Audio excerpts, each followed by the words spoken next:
So Your boy Dennis Prager had a really interesting line when he went on Patrick Bet David. I Did you watched see that. that? Yep.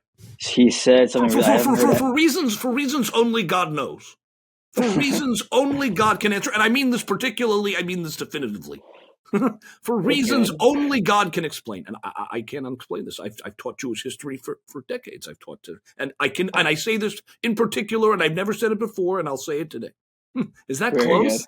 Is That's it very close? good. That's very good. That's very And good. the bastion of liberal thinking at Columbia University, I taught Jewish history there for 25 years. I've never had this happen in my life. I saw a chicken cross the road, I swear to God. The chicken said an anti-Semitic comment. It's affecting the animals now. I've never, ever seen this. With Jew hatred is unique like nothing else. That's good. The unique, the like, you really need to blow your nose sound. I've been trying to crack a Dennis Prager for years. I haven't been able to do it. I'm trying to do it now. I think Watching it's enough pretty of it, good. I'm trying to do it. Anyway, yeah, you were So saying. he said, the anti-Semites never hated all Jews. That Yeah. was an invention by the Nazis. Hitler was the first one to say it's a racial thing and there's not a single Jew on planet Earth. That's okay. But Yeah. anti-Semitism was always focused on particular types of Jews. It Mm. was like either the ones who refused to, adopt Greek culture, the ones who refused to convert to Christianity, the ones who refused this or that or that. Now it's no, we don't have a problem with Jews. We just have the problem with the Jews who support Israel. Mm-hmm. But that is perfectly in line with historical anti-Semitism. The only thing it's not in line with is Nazi anti-Semitism, Mm-hmm. which was the aberration. So what we're seeing now perfectly fits into the history that we tell. Wasn't it refreshing to see finally on PBD like a serious guest to just silence the room for a second? Like it was a noticeable thing because Patrick has had all these people on who are kind of goofy and kind of ridiculous, and it leaves Patrick always going, okay, okay, I want to talk about that for a second. Okay, that's interesting. So you actually believe that the Jews are like controlling things? I get that, but then Dennis comes in and lays it all out, and then they all go, yeah, I have nothing to say. That's pretty salient. Yeah. I actually had.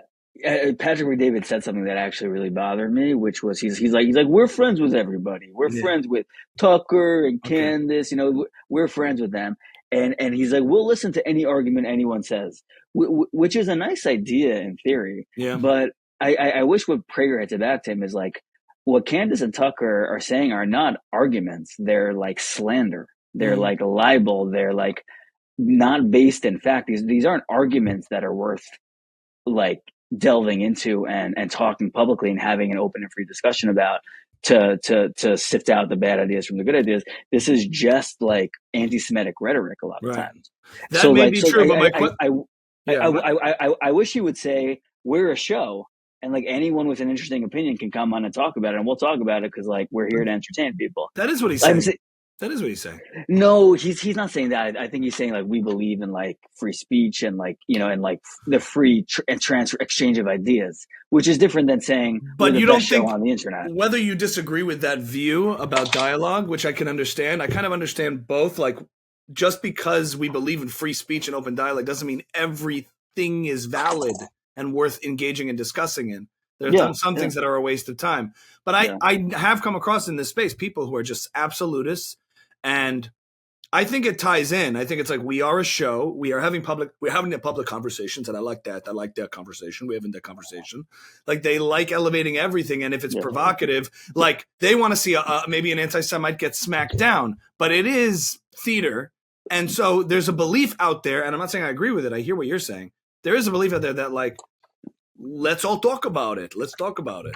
And if something is on the ascendant in the culture, I don't know what's more effective. Like I'm just throwing it out there, devil's advocate. Is it more effective to write a hit piece on Dan Balzerian or have him on and have him get humiliated?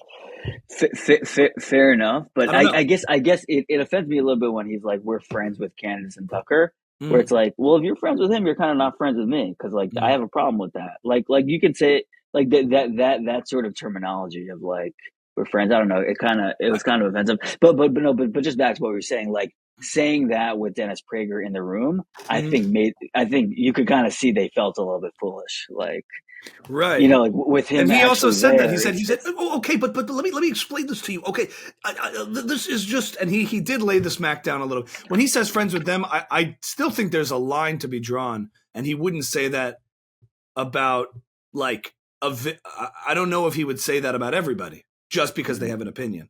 I think he draws the line maybe in a different spot than you or me and what he's saying. yeah, maybe. I don't know if PBD would I don't call know it, him that well. but I'm saying I don't know if he would say, "Listen, we're friends with Richard Spencer. We're friends with such and such neo-Nazi." Or they, I don't know if he would say that. Look, but we'd have him on to have a conversation because we value that, you know. But but It might be time to start grouping them together. right, or you're I don't just saying know. the standards. Your standard is like, look, like have some standards. I understand that. And he's Yeah. had people on who are just saying crazy things, and it's bothered me. But you know, I'm also just of the, I, I don't know.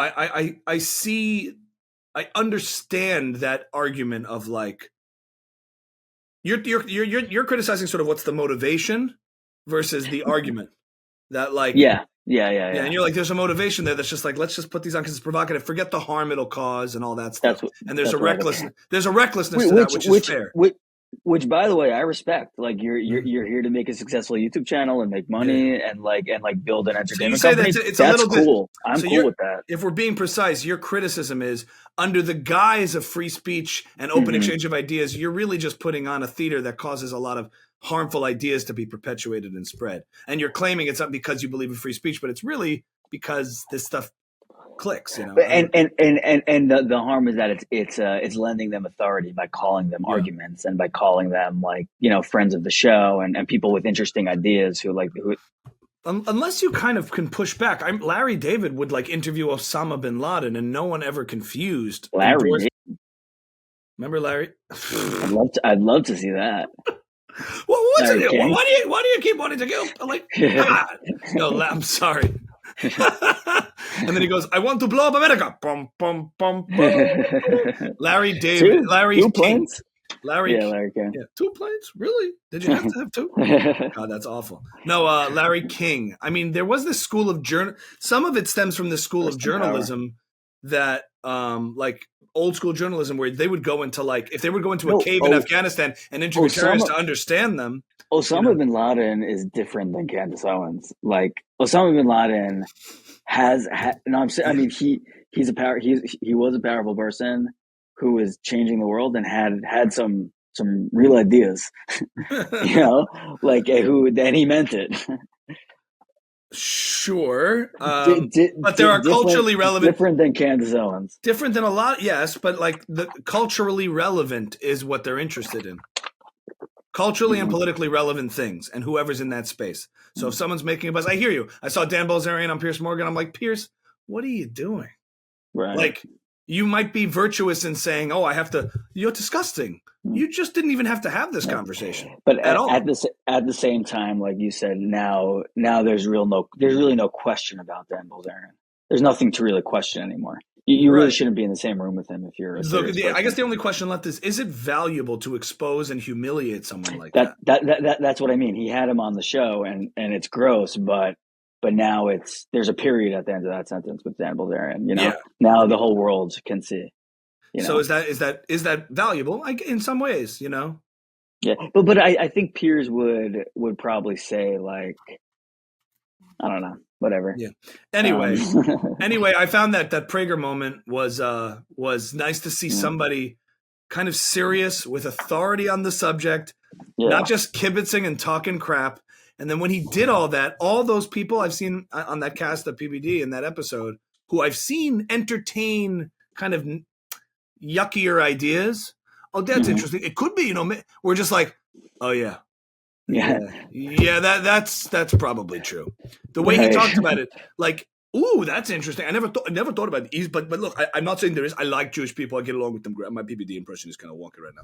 But like, I always get along with them. Every Jew I met. But there could be a cabal. I'm not saying there is one. There could be one. Let's talk about that. Right. But Janice is like, no, this is ridiculous. This is lunacy. This is absolute.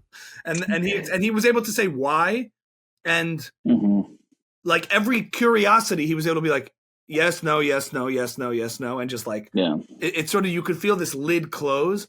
where then PBD's producer was like, I think that's all really well said, and I have to agree, and I don't think there's anything else to discuss here. Like, you could feel that closure. And the sad thing is that Dennis Prager suffered a horrible accident recently. I'm not sure if you're following. No, and he like slipped in the home, and he's like in recovery, but they haven't said any details.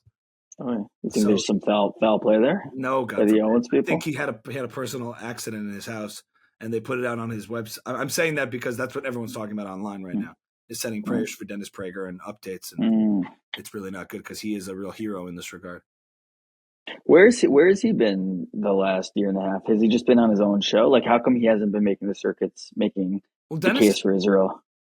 Has he just Dennis been has on a his radio? Own properties? Dennis is on traditional radio every day, I think. So he is making the case. Just I haven't heard it. I haven't seen. Oh no, yeah, he debated Cenk and Dave Smith on with Sagar. Didn't you see that one? Sagar hosted a debate with him and Batya versus Dave Smith and Cenk. I mean, I watch a lot of this stuff, and I haven't seen him until last week. So I wish he got out more. Yeah, he was very silent on the Candace stuff intentionally for a while because it was so heartbreaking for him, and he ran through every piece she ever said just to make sure he got it right. And then he published. Did you read it? Yeah, the letter. Yeah, how was it? I thought it was fair and very precise and, methodical and careful and addressed everything, left no stone unturned.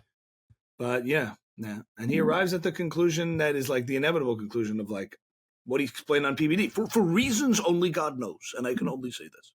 For reasons only God knows. And I've spoken to God. I had a call with God last week about this, and I had him on my show. I'm getting the inflection down. For reasons, you have to have it as if there's something in your mouth you have not yet swallowed. He also talks like what he's about to say is the most important thing anyone's ever going to hear.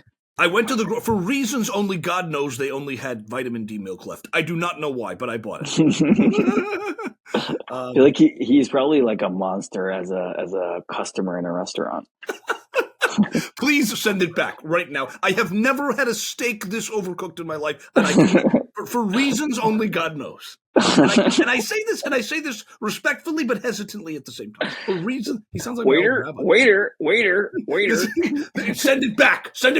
It gets all like, My wife is miserable. You can look at her face. You can tell she's miserable. She has never. It's so overcooked. It's a sin. It's sinful how overcooked this is. This is an abomination to God, and only God knows.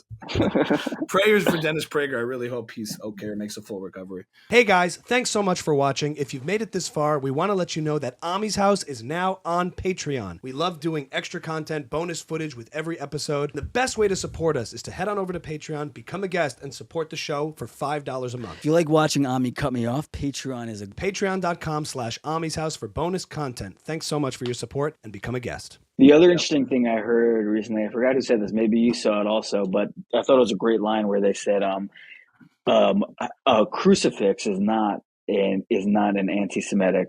Is not a racist symbol. Mm-hmm. But when you take a crucifix and you put it on someone's lawn and you burn it, it becomes a racist symbol. Right.